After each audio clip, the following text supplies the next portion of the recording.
2, 1. All right. Thanks, Namita, for being here. I'm so excited to catch up with you because I literally haven't seen you since your wedding, which happened on New Year's Eve. So it's been one too many months, and I'm just excited to see what you've been up to lately. Yeah, thanks for having me. I'm really excited to be here. I miss you. I miss you too. Honestly, we should not let this much time go by. But I know, it's crazy. It happens. Yeah. We're all busy. So you and I actually started our career together at Bell. We started in the rotational program, and I remember meeting you very vividly on our first day, I think at orientation. Yeah. And I feel like there was a lot of us. I think there was like 22 of us that started together, but there was a couple of us that just kind of came together and bonded instantly, and you were definitely one of those people for me. I actually remember meeting you on the first day too, and like thinking like, oh, you know, like we went to the same school, we kind of like knew each other sort of, like I'd seen you around. That's true, yeah. And then I thought that I scared you because like, I have such a big personality and you're a little bit more introverted and a little bit more reserved. And I think for like the first year from when I met you, I just assumed you didn't like me because I'm like, I thought I was a scary personality. Oh that is not true at all. I actually prefer that because I feel like it balances out the energies. Yeah. But then we went on a trip together and like everything changed. Yeah. But it was just so funny because I was like, I think Samia's scared of me. Like I think that she's like intimidated or scared or like just really irritated with my personality. No, I definitely wasn't irritated, and I don't think I was scared either, but you're right. I think the trip is what really took our friendship to the next level. Yeah. Well, I guess would love to hear your full career journey after Bell as well, or even at Bell, kind of the different roles you've had and how your career has shaped since then. Yeah, I think like with Bell, I kind of treated that as like my real world MBA because it gave you the opportunity to try a bunch of different things. And frankly, like I graduated school, I didn't know what I wanted to be when I grew up, spent a year traveling, like I was like very lost. And so Bell was great because like we started with this cohort of young people. We were the first of like, what is it now? They're on like 15 years of that program or something ridiculous. Yeah. So we were the first. We got a lot of special treatment, a bunch of young people in the same place of their life trying to figure it out. And, you know, I did everything. I tried like acquisition marketing. I tried like loyalty and retention.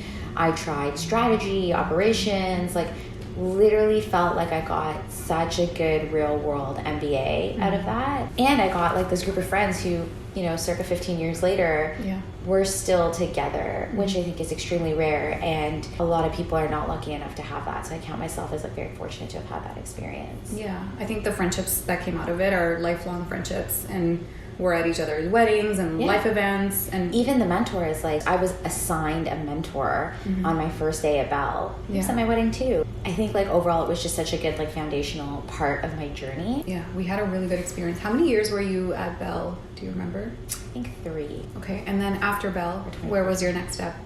So I actually left to a competitor, and I'll be like super honest. One of the reasons I did it was just like they paid better.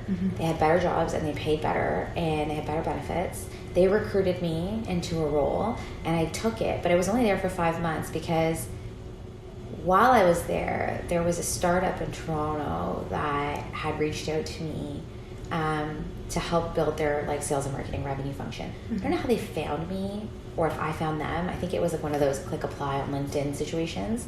And I started interviewing with them. The interview process was like 4 months because there was no HR, there was no recruiter, like it was like all typical startup problems. So like the hiring VP was the one that was like, hey, like I have time for coffee today, do you want to hang out? So it took a while, and then I got the job offer, and it was director of retail, I think at that time, but the role itself like hadn't really been defined. The company was like 20 million in revenue, but their biggest competitor was Nest, and Nest had just been acquired by Google for $3.3 billion. So I think they, you know, the CEO's analogy was like, we thought we were playing NHL hockey only to wake up one morning and realize like we weren't even junior varsity. Wow. And that there was a tremendous business opportunity and that we had a better product. And he just didn't know how to build that. Right. So yeah, so I joined. It was a big risk. Good time in my career to take the risk. Mid-20s, not a lot to lose, live at home with mom and dad, and I took that job. I moved out on my own, and I feel like that was like, I had my real world MBA at Bell, and then this was like my real coming of age experience, and it was incredible. Joined to be retail marketing, actually ended up building out like the sales function for retail, marketing function for retail, took over the go-to-market function for our HVAC B2B channel, the energy sector, like just an incredible amount of learning.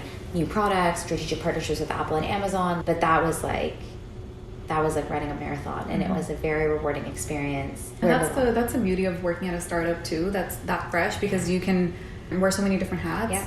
And work in so many different parts of the business and really have a big impact. And then you were there at Ecobee for 3.5 years. Yeah. And then you moved over to Shopify. Yeah, Shopify is an interesting place. So part of the reason I left Ecobee, so 2 rules in life that I live by. Don't leave a job when you're unhappy, because you're more likely to make a poor decision. So Shopify had tried to recruit me a few times, and I was like pretty adamant that I needed to be in an extremely happy place before I left this job. And then the second thing was I didn't want to go to an established business. So at that time, like Shopify's e-commerce platform was quite established. It had really saturated its growth potential in the North American market. I wanted to go to something new. I wanted to build something new. And part of the reason is like there's a little imposter syndrome. I think that there's a lot of luck and timing in everybody's life. And part of me was like, did I really do this at Ecobee? Am I capable of building this business? Or did I just land up in the right place at the right time? So I wanted to prove to myself that I could do it again. So Shopify eventually came knocking with an opportunity to help build out their retail POS portfolio. And that was totally different than the rest of their business, because it's a David versus Goliath being Square and pre-established POS enterprises. Whereas in e-commerce, they were Goliath and everybody else is David. So completely different way of thinking, different way of approaching problems, different business problems, different point in the product history to be able to try and influence what that go-to-market was going to look like.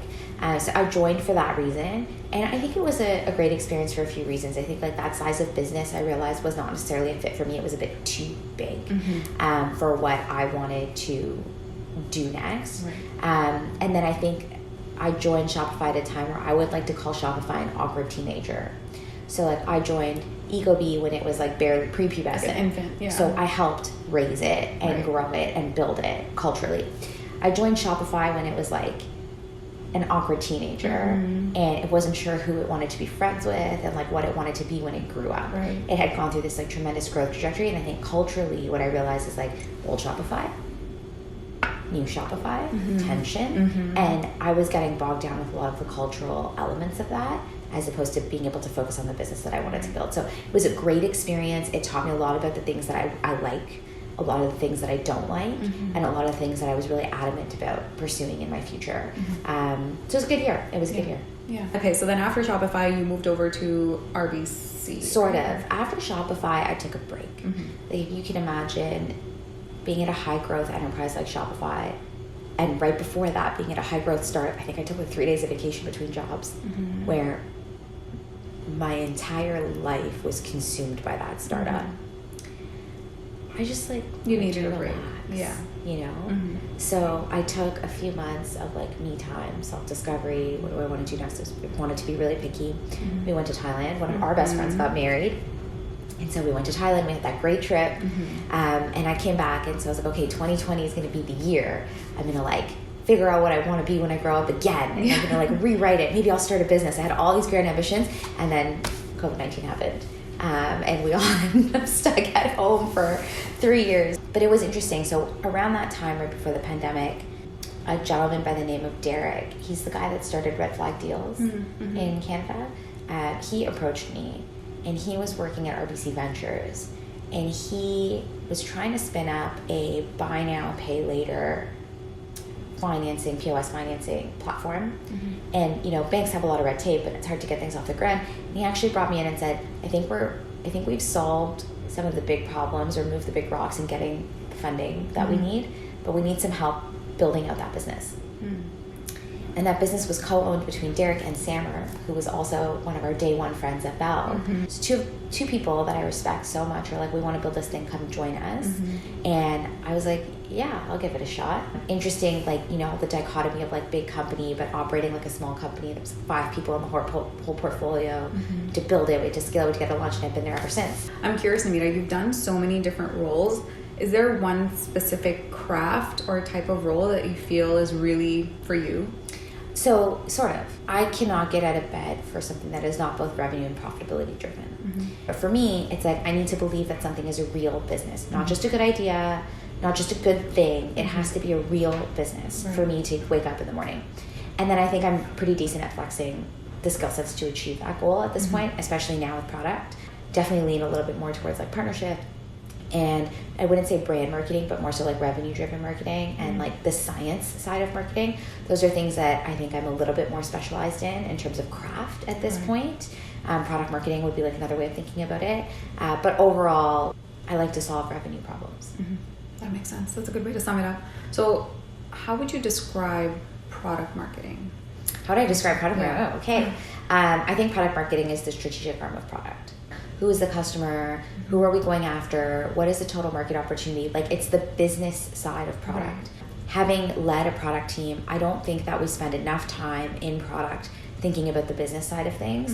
I think we're focused on writing really good requirements, focused on delivering really good features, focused on ensuring that like technology teams are well equipped to do the things that they need to do in order to solve this greater problem. But we don't spend a lot of time defining that problem. And so I see product marketing as like, you are the owner of the business strategy, and that business strategy is comprised of everything from like, what does the customer need? What does the salesperson need in order to drive that business forward? What does the product team need in order to build that business? Like, you really are the strategic backbone, in my opinion, of everything that actually gets built and shipped into the world. Makes sense. What do you think are some key skills that you need to be a successful product marketer? Good business sense. It's one of the few jobs that I actually think you don't need to be a subject matter expert in. Product marketing is like the one discipline where you need to be the best generalist. You need to understand how to think about business strategy. You need to be technical enough to work with technical teams to help inform that strategy and build towards it. You need to be not attached romantically to something, right? You need to be smart enough to be able to make ruthless business decisions. You need to have a good understanding of marketing, sales. Sales is huge. Like, sales enablement is one of the biggest parts of how you build a business and how you build revenue in a business. Partnerships. So I feel like product marketing is one of those things where a generalist is going to be the best at it, but they have to be the best generalist because an entire business literally hinges on their shoulders. Makes sense. Well, describe maybe a day in your life. What does that look like right now? I know it's a bit chaotic, but when do you wake up? What do you do? Yeah, so I'm an early riser. My alarm will go off at 5:30. I'll be out of bed by 6. Same time as my baby. Perfect. Yes. Yeah, I am a snoozer, so I always make sure to set my alarm for like half an hour earlier than I need to actually be out of bed. I'm out of bed at 6 a.m. On the days that I commute to the office, I'll usually do like a home workout, or like, now the weather's getting better, I'll go for like a quick run in the morning, take a shower, get ready for work, commute to work. On the days that I work from home, I'll go straight to the gym. And so like by 8 o'clock, workout's done. I have a protein shake. I don't usually eat breakfast. I get to work. And then I'm pretty like diligent on like a work day. I won't really stop working or like dilly-dally much until between 5 and 6 o'clock. And then at 6 o'clock, commute home, have a healthy dinner, enjoy time with my family, call my husband, read a book. I'm ashamed to say, I think I went to bed at like 9:30 every day this week. I like to wake up early and go to bed early. But like, I'll never be up past 11. That's like not a thing for me. Yeah, I think that wraps it up for the questions, but I do have some rapid fire. Okay, let's go. Okay, New York versus Toronto. Toronto. I feel like I knew the answer to that. Okay, you love to travel. You're a big traveler. What has been your most memorable trip? Probably Egypt and Italy. I lived in Italy for a while, so I think there's just like a lot of I don't know, it's really hard. Like, South America has its very like interesting charms, but Egypt really stood out to me. I was only planning to go for like 4 days, and I ended up staying there for a month. When did you go to Egypt? In 2010. Okay, so before we met. I guess it was after university. Yeah, it was after university. It was amazing. Awesome. You're also a big foodie. So what are your top... As evidenced by my belly. No, not at all. So what are your top food places in Toronto? Top food places. Okay. For sushi, like, I'm a big Miku fan. For tapas, I'm a big Bar Isabel fan. I think Toronto has some of the best Thai and Italian food. Like, you can't go wrong with Pai or Khao San Road. Probably like better than some of the food I had in Thailand. And then I think we have like some of the best Italian food. Literally, I lived in Italy, and I think we have some better Italian food in the city than even in Italy. There's like Old Faithfuls like Tironi, but there's places like Giulietta, which are just incredible. Like, Michelin overlooked that place. That's probably like my top choice of restaurant in Toronto. Really? I will have to check that out. Okay. I feel like you are always very knowledgeable, and you just have a lot of wisdom about a lot of things happening in the world. Talk a of life. No, but you Hustle really do. people into believing that. No, honestly though, you really do. And so I'm curious, what are your sources of gaining knowledge? My mom. Really? My mom has taught me everything. Like, I believe that. we were talking earlier about how, like, a lot of kids grow up in South Asian homes and they weren't taught to talk about their feelings and, like, do this introspection. And not in my house. We talk about feelings. We, like, do a lot of introspective work, a lot of growth work in my house. I grew up going to, like, Sunday school, but non-religious. Like, it was a non-denominational. It was all about spirituality. You know, we learned about yoga and meditation. We learned about theories of reincarnation. We learned about, like, the concept of having a body, a mind, and an intellect, and how each of those things weighs into, you know, the body, like, how it functions, how your mind functions, and how your intellect functions. And they're all very complementary things. But, like, the values that inform how you take care of those three things and how you utilize those three things, these were all things that I learned when I was, like, 11. Wow. Like, so my mom really overinvested in that stuff. And I think travel was the other thing. Really supportive family that let me take a year off after school and loaned me the money I needed to go and be, like, a traveling nomad around the world, which just, like, opens up your perspective. I feel like the next question is probably, maybe you have a similar answer, but who's a role model in your life? My mom. Yeah. 100%. Yeah. I knew, even as I was writing that question, I was like, I'm 99% sure she's going to say her I'm mom. obsessed with my mom. I feel like I'm obsessed with your mom. Yeah, So like, I get it. I think everyone is. Like, people meet her and they're just like, I don't understand. Where did this woman come from? Yeah. Like, no, she's great. amazing. Yeah. Okay, awesome. Last question. So, what's a piece of advice that you'd give to a younger self, to your younger self? What would I tell my younger self? Everything's going to be fine. Everything has a way of working out. I think the big thing is, like, when I started my career in particular, actually my whole life, I felt like I had to be the best at everything and that everything had a predefined step. Like, I had to go to school and get straight A's. Then I had to go to, like, a top tier university. Then I had to get a good paying job. Then I had to find a husband. Then I had to get married. And then I have to have babies. Like, none of that matters. Just pursue things that you find interesting and that you're good at. As long as you are challenged and you're good at something, you're going to navigate your way through anything. Don't think about macro problems. Focus on, like, having a good and healthy day. Yeah, I love that. Okay, well, that's, I think, a good note to end it on. Thanks so much, Namita, for being here. This was really good. This is fun. Yeah, like, I actually learned a lot about you and a lot about marketing and just a lot of wisdom as usual, as I do every time we talk. So thanks again for doing this. And yeah, we'll... Thanks for having me.